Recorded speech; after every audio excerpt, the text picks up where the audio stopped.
اعوذ باللہ السمیع العلیم من الشیطان اللعین الرجیم بسم اللہ الرحمن الرحیم وبہ نستعین وہو خیر الناصر ومعین الہی انطقنی بالہدی والہمنی التقوی اما بعد فقد قال اللہ تبارک و تعالی فی احسن کتابہ وہو اصدق القائلین بسم اللہ الرحمن الرحیم یا ایھا الذین آمنوا کتب علیکم الصیام کما کتب علی الذین من قبلکم لعلکم تتقون۔ سب سے پہلے تو خدا کی حمد و ثنا اس خدا عز و جل کی جس نے پھر سے آستانِ ماہ مبارک رمضان میں قرار دیا، اور اس ماہ مبارک رمضان کو ہمارے قلوب، ہمارے نفوس، ہماری بصارتوں، ہماری سماعتوں کی طہارت کا ایک ذریعہ قرار دیا۔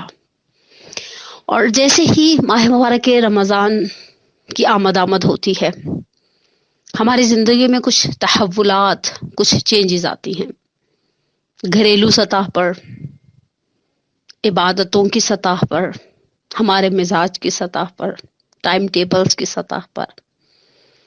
ہم آغاز ماہ مبارک رمضان، بلکہ اس سے فردر بہت سارے لوگ آخر کے 3 روزوں کو متصل کرتے ہیں شعبان المعظم کے ماہ مبارک سے۔ تو ایک سوالوں کا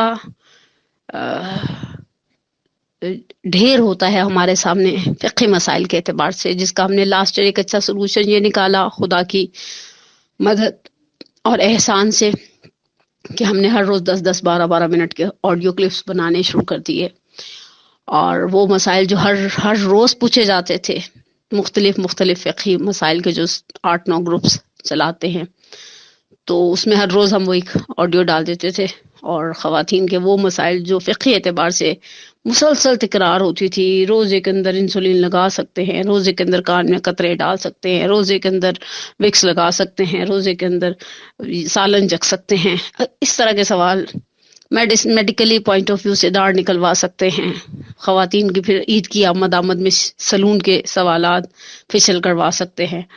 تو ہم نے اس کا ایک اچھا الحمدللہ خدا کے احسان سے ایک اچھا کام رہا پچھلے سال ماہ مبارک رمضان میں، کہ ہم نے اس کے پہلے سے ایڈوانس میں آڈیو کلپس بنا کر جو روزمرہ پیش آنے والے مبتلا بہ مسائل تھے، جو کثرت سے پوچھے جانے والے سوالات تھے، ان کو فقہا کی نزدیک جو ان کے آنسرز تھے ان کو ایڈوانس میں بیان کر دیا۔ پھر ایک اور اچھا مسئلہ ہے جو جس طرح سے خواتین کی زندگی میں یہ جو فیز ہے نا، یہ شعبان کا آخری والا ایک دوڑ ہوتی ہے، سموسے بھر کے فریز کر لیے جائیں، رول بنا لیے جائیں، افطاری کے بارے میں سوچ لیا جائے۔ اچھی سمجھدار خواتین تو فریج کے اوپر ایک چارٹ سا بھی بنا دیتی ہیں، پہلے روزے کو سحری میں یہ تو افطاری میں یہ۔ تو بہرحال یہ سب تحولات ہیں ہماری زندگی میں۔ ان تحولات میں جو کہ یقینی سی بات ہے، اولیاء خدا کی عید آ رہی ہے، سلام ہو تجھ پر اے اولیاء خدا کی عید۔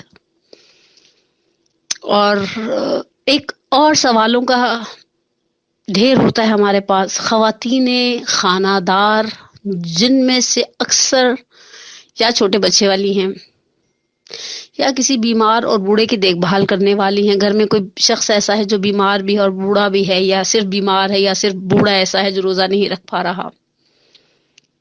چھوٹے چھوٹے بچے، اوپرا اوپری کے بچے ہیں جو الحمدللہ روزہ نہیں رکھتے، سحری افطاری کے علاوہ بھی انہیں 4 ٹائم کھانے کا چاہیے ہوتا ہے۔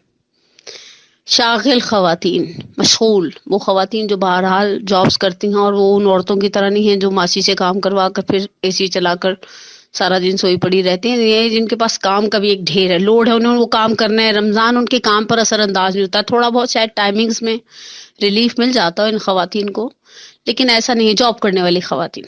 اچھا، ان کی طرف سے الخصوص ان میں ٹاپ آف دا لسٹ جو گروہ ہے وہ گھریلو خواتین کا وہ گروہ ہے جن کے ساتھ چھوٹے بچوں کی وجہ سے ایک بے ہنگم قسم کا شیڈیول ہوتا ہے۔ بے ہنگم اس لیے کہ چھوٹے بچے کے ساتھ آپ کچھ پریڈکٹ نہیں کر سکتے، وہ کبھی بھی میس کر دیتا ہے۔ بلکہ کچھ عرصہ پہلے میری مدرس کے ساتھ ایک پروگرام تھا، تو میں نے کہا اگر آپ اس پروگرام سے واپس جائیں، گھر جائیں، اور آپ دیکھیں آپ کی ڈائننگ ٹیبل کی شیٹ کٹی ہوئی ہے بڑے سلیقے سے، اور ایسی کٹی ہوئی ہے کہ اب آپ اس کا بعض دوسرے استعمالوں بھی لا سکتے ہیں، کیبنٹوں کے اندر کاٹ کر بچھا سکتے ہیں، لیکن اب اسے ڈائننگ ٹیبل پر استعمال نہیں کیا جا سکتا، اتنی بے دردی سے کاٹ دی گئی ہے۔ تو پہلے جائے نماز بچھائیں، وضو نہیں ہے وضو کریں، 2 رکعت نماز شکرانہ پڑھیں۔ خواتین الخصوص جوان مائیں ہنسنے لگیں، آپ کیسی باتیں کر رہی ہیں خانم؟ میں نے کہا اس لیے کہ پہلی بات تو یہ کہ اللہ کا شکر کرے اللہ نے آپ کو اولاد دی، یہ سب سے بڑی بات۔ دوسری بڑی نعمت امام صادق علیہ الصلوۃ والسلام کی روایت کی ایک روح سے اولاد ہے، جس کے لیے قرآن کہتا ہے تسألون عن النعیم، ہم قیامت کے میدان میں نعمتوں کا سوال کریں گے۔ دوسری بڑی نعمت اولاد ہے، پہلی ولایت ہے، پھر اولاد ہے، اتنی بڑی، اللہ کا شکر کرے اللہ نے آپ کو اولاد دی۔ بہت سارے لوگ اس شہر کراچی میں اولاد کی نعمت سے محروم ہیں، تڑپتے ہیں، دن رات دعائیں وظیفے پڑھتے ہیں، تعویذ کرتے ہیں، توسل کرتے ہیں، گڑ گڑاتے ہیں، مستحب روزے رکھتے ہیں، خدا انہیں اولاد دے دے، وہ محروم ہے، خدا نے آپ کو دی ہے، پہلی شکر کی جگہ یہ۔ دوسری بہت سو کے پاس اولاد ہے لیکن خدا نخواستہ بیمار ہے، وہ اس قابل نہیں ہے کہ وہ کینچی پکڑ سکے، آپ کے بچے کے ہاتھ میں گرپ ہے، یہ بھی اللہ کا شکر ہے، اور اتنے سلیقے سے کاٹ دیں گے بالکل ہی شیٹ کا حشر نشر کر دیتے ہیں۔ تو یہ خواتین مثلا کچھ گرا دیا بچوں نے، کچھ پھینک دیا، اب کہیں کا نلکا کھول دیا، ان خواتین کے پاس ہمیشہ ایک رونا ہوتا ہے، ایک جیسے سوالات ہوتے ہیں۔ وہ ہم تو دعائے افتتاح پڑھ نہیں سکتے، ہم تو دعائے سحر پڑھ نہیں سکتے۔ اچھا پڑھ نہیں سکتے، سن تو سکتے ہیں چلتے پھرتے۔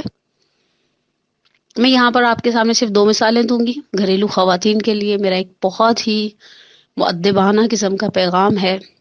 پہلی مثال، آپ کے خیال میں خدا نے یہ جو ہم گھر کے بچوں کے ساتھ، بڑوں کے ساتھ، بوڑھوں کے ساتھ، گھر کے باقی، لیکن خاتون خانہ ایک مثال تو بڑی عجیب سی ہے، لیکن ہماری مرحومہ والدہ دیا کرتی تھی، کبھی کبھی ٹریفک کے سپاہی کی طرح ہوتی ہے، جہاں چوکتی ہے وہیں ایکسیڈنٹ ہو جاتا ہے، اور حقیقت ہے پریکٹیکل لائف میں ہر خاتون خانہ جو ذمہ داری کا احساس رکھتی ہے وہ بہت اچھی طرح سے جانتی ہے جہاں ہم چوکتے ہیں وہاں کوئی نہ کوئی ایکسیڈنٹ ہو جاتا ہے، معمولی چوکیں اور بات کا ایک مشکل کا فیز، پانی کی موٹر چلانا بھول جائیں آپ، رات کو دودھ کو جوش دلانا بھول جائیں آپ، مثلا بچوں کے رات کو یونیفارم استری کرنا بھول جائیں آپ۔ اس طرح کی سینکڑوں مثالیں، روزمرہ زندگی میں سینکڑوں مثالیں دے سکتی ہوں جہاں ہم چوک جاتے ہیں وہیں پر انسیڈنٹ ہو جاتا ہے، وہیں کوئی نہ کوئی مصیبت کھڑی ہو جاتی ہے۔ پہلی بات تو یہ کہ خدا نے ہمیں یہ ذمہ داریاں دی ہیں۔ میں نے مدرسۃ القائم میں جب خواتین کی ذمہ داری کی بحث پر بات کی تھی تو اس میں اسماء بنت یزید انصاری کی اس روایت کو جو در المنصور سے نقل کی گئی تھی المیزان میں نقل کیا تھا، اس میں ایک جملہ تھا رسول اللہ صلی اللہ علیہ وآلہ وسلم، ہماری جان قربان ہو جائے ان کی زبان سے، کہ جہاد المرأہ حسن تباؤل، عورت کا جہاد کیا ہے؟ آپ سے تلوار چلانا نہیں مانگا قرآن نے، دین نے، آپ سے نیزہ اندازی نہیں مانگی، تیر اندازی نہیں مانگی، دین نے آپ سے ایک کام مانگا، اچھی شوہرداری، اچھی گھرداری، اچھے طریقے سے اس سیٹ اپ کو اچھے طریقے سے مینیج کرے، یہی آپ کا جہاد ہے۔ وہ بیچارہ تو گھوڑے کی پشت پر بیٹھ کر جائے گا تیروں تلواروں میں، تو کبھی سوچتی ہوں اور کہتی ہوں اللہ تیرا شکر تو نے مجھے عورت خلق کیا، جائے تو کہیں جا کے اسے مجاہد فی سبیل اللہ کا لقب ملتا ہے۔ ہم تو گھر بیٹھے بعض اوقات جھولا جھلا رہے ہیں، بعض اوقات مثلاً بچے کو کھانا کھلا رہے ہیں، بعض اوقات چھوٹے چھوٹے سے کام کر رہے ہیں اور ہمیں مجاہد فی سبیل اللہ کا ثواب مل رہا ہے پروردگار کی بارگاہ سے۔ آپ نے اس ثواب کو سبق کیوں سمجھا؟ میرا ان تمام گھریلو خواتین سے، مصروف خواتین سے، جن کے بعض کے جڑواں بچے ہیں، بعض کے اوپر تلے کے بچے ہیں، بعض کے 5-6 بچے ہیں الحمدللہ، آپ نے یہ کیوں سوچ لیا کہ اس میں ثواب نہیں ہے؟ بچے کو بوسہ دینے پر اللہ نے ثواب رکھا ہے۔ بچوں کی آنکھ، آقا جعفر سبحانی نے ایک روایت نقل کی تھی بہت سال پہلے، ان کے آداب زندگی کے کچھ درس تھے۔ آقا سبحانی دامت اللہ علیہ فرماتے ہیں آپ اپنی اولاد میں بیٹی کی آنکھ کی چمک میں اضافہ کرتا ہے باپ۔ مثال کا بیک گراؤنڈ اس طرح سے تھا، روایت کے ذریعے کچھ لے کر آیا باہر سے باپ، اس نے لا کر بیٹی کے ہاتھ پہ رکھا، اور بیٹی کی آنکھ کی چمک، بڑی خوشی ہوتی ہے نا کہ مثلا باپ نے لا کر، بہت سارے گھروں میں رواج ہے شام میں باپ آتے ہوئے کچھ لے کر آتے ہیں، بعض لوگ سموسے لے کر آتے ہیں، جلیبیاں لے کر آتے ہیں، پتہ نہیں جو بھی لے کر آتے ہیں کھانے پینے کا۔ اولاد اسماعیل سے غلام خرید کر آزاد کرنے کا ثواب ہے۔ بچے کو بوسہ دینے پر حسنہ رکھا ہے خدا عز و جل نے، لذت الگ ثواب الگ، انٹرٹین ہوتے ہیں ہم، بچوں کو گود میں لینا کیسا مزے کا کام ہے، اسپیشلی وہ جو چھوٹے والے ہوتے ہیں گگلو ٹائپ کے، اور الل خصوص اگر کسی کا بچہ ایسا ہو گول مٹول سا، تو اس پہ ویسے ہی بے ساختہ وہ کسی کا بھی ہو تو پیار آ جاتا ہے، 6 برست کے وہ اپنا ہو تو آٹومیٹیکلی انرجی کریٹر ہے، وہ آپ کو توانائی دیتا ہے. لٹکا ہوا ایک چھوٹا سا بچہ، ہم جہاں جا رہے ہیں ہمارے ساتھ ہمارا بچہ جا رہا ہے، اور ایک خوشی کا احساس ہے.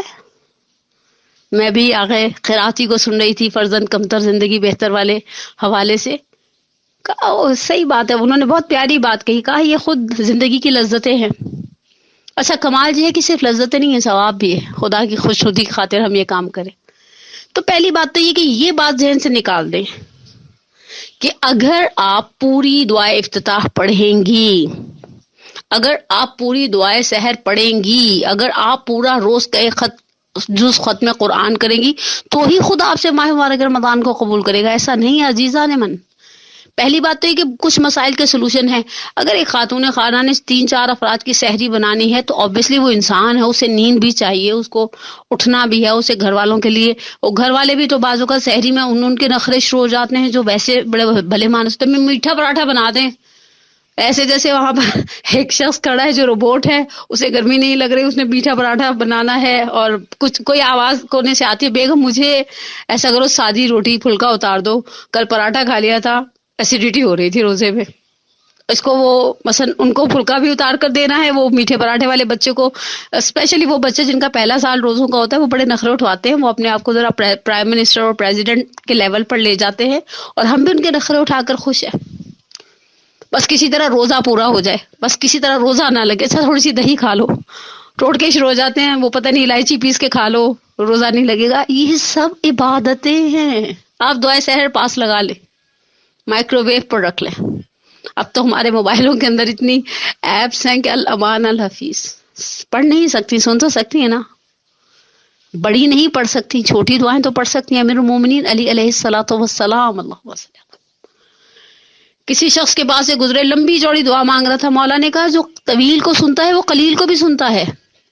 مجھے شب جمعہ کی دعا آ جاتی ہے ہر شب جمعہ الحمدللہ، مجلس الہ رحمہ کے ریفرنس سے، کہ جب نیکسٹ شب جمعہ پڑھنا شروع کی تو ملائکہ نے کہا بھی تو ہم پچھلی شب جمعہ کا ثواب نہیں لکھ پائے. کتنی دیر کی دعا ہے، سیکنڈز کی دعا ہے. ہم جب مدرسے میں ہوا کرتے تھے تو بسا اوقات امام خمینی رہبر کبیر انقلاب کی صاحبزادی آیا کرتی تھیں، خانم فریدہ، خانم مصطفی. وہ ایک جملہ انہوں نے ایک بہت سال پہلے انہوں نے یہ نقل کیا اپنے والد بزرگوار اور اپنی بھابھی خانم فاطمہ طباطبائی کے حوالے سے. وہ جملہ ان خواتین کی نظر اور بات ختم، کہ جن کو ہر وقت یہ لگتا ہے کہ باب مفاتی لے کر بیٹھیں گی وہی عبادت ہے. صرف مفاتی عبادت نہیں ہے، مفاتی عبادت کا ایک حصہ ہے. اس وقت اللہ نے ہمارے مقدر میں بعض دوسری عبادتیں لکھی ہیں. الخصوص ان خواتین کو صبر کی تلقین کرو جن کے گھروں میں ایسے بچے ہیں جن کے روزے نہیں ہیں، تو ان کو دوپہر میں بھی ان کو کچھ کھلانا پڑتا ہے اٹھ کر. تو کہتی ہیں کہ ایک دفعہ بھابھی یعنی خانم جو صاحبزادی تھی امام خمینی کی، وہ کہنے لگی کہ بھابھی نے بابا سے کہا کہ آپ دیکھیں ذرا کیا آپ کی زندگی ہے، مرد انقلاب، مرد مفکر، مرد قرن، فلانا ڈھمکان، اور ایک میں ہوں بس ڈائپر دھوتی ہوں، برتن دھوتی ہوں، کھانا پکاتی ہوں. یہی عورتوں کے کام ہیں. خیر آج کل کی عورتیں ڈائپر دھونے سے بڑی ذمہ ہیں، پیمپرز ہیں، لیکن 12 بچوں کو دھلانا پڑتا ہے، نہلانا پڑتا ہے، چھوٹے چھوٹے ان کے امور سنبھالنے پڑتے ہیں. الحمدللہ آپ کا کیا مقام ہے، میری کیا بساط ہے. امام نے کہا فاطمہ اس بات پر راضی ہو کہ اجر بدل لے. خوشی سے کریں، شکر کریں، زندگی گزارنے کا خدا نے بڑا خوبصورت بہانہ دیا ہے. شکوے مت کریں کہ لوگ تو ہماری وہ بھابھی تو تیسرا قرآن پڑھی ہیں، خدا نخواستہ خدا نخواستہ خدا نخواستہ. ہماری اگر فیملی بڑی ہے، ہمارے بچوں کی تعداد زیادہ ہے، تو ہم ابھی چھٹے رودے پہ تیسرے سپارے پہ اٹکے ہوئے ہیں. عبادتیں ہیں، الحاق و تکاثر تھوڑی ہے. حلم زیادہ ہو اس بات پر یہ خیر ہے. امیر المومنین کے جملات کے مطابق نہج البلاغہ میں تحمل کے ساتھ آپ کو ان کے ساتھ گزارا کرنا ہے، اور یہ سوچ کر کرنا ہے کہ یہ بھی عبادت ہے. اور اس وقت میرے خدا نے مجھ سے یہی عبادت مانگی ہے۔ آپ خود سوچیں، سحری کا وقت ہو اور وہ جو ایئرپورٹس کے اوپر مینیج کر رہے ہوتے ہیں ایئر کرافٹس کو، ایئر ٹریفک کو، وہ سارا کچھ بند کرے، سسٹمز کو بند کرے اور لے کر مفاتی بیٹھ جائے اور دعائے سحر پڑھنا شروع کر دے، اور اس کے سسٹم کو بند کرنے کی وجہ سے طیارے آپس میں ٹکرانے لگ جائیں۔ آپ میں سے ہر شخص کہے گا تمہیں کس عقل مند نے کہا تھا کہ تمہارا کام اس وقت سسٹم کو مینیج کرنا تھا، نہ مفاتی کھول کر دعائے سحر پڑھنا تھا۔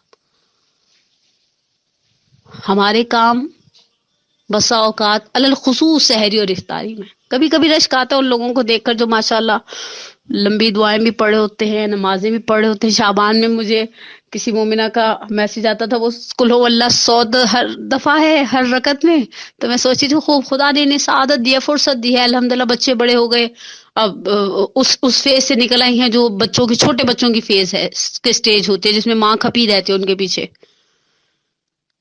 تو الحمدللہ اللہ کا احسان ہے، وہ ان کی عبادت، اللہ ان کی طولانی دعاؤں کو قبول کرے، یہ ہماری عبادت، اور پروردگار ہماری ان قلیل دعاؤں کو قبول کرے۔ امیر المومنین کا جملہ دل کو ڈھارس دیتا ہے، کیسے قلیل ہو سکتا ہے وہ جسے اللہ قبول کر لے۔ تو بس آغاز ماہ مبارک رمضان ہے، خندہ پیشانی کے ساتھ، حوصلے کے ساتھ ایسی عبادتیں مت کریں جو آپ کو چڑھا دیں، ایسی عبادتیں مت کریں جس کی وجہ سے آپ کا اخلاق ایسا ہو جائے خدا نخواستہ کہ گھر والوں کے ساتھ بات کرنے کے ہم رواداری نہیں، اور چڑے ہوئے اور سڑے ہوئے اور عجیب بد مزاج۔ میں بعض لوگوں کو دیکھتی ہوں وہ روزے میں ویسے ان کا ٹیمپرامنٹ لوز ہو جاتا ہے۔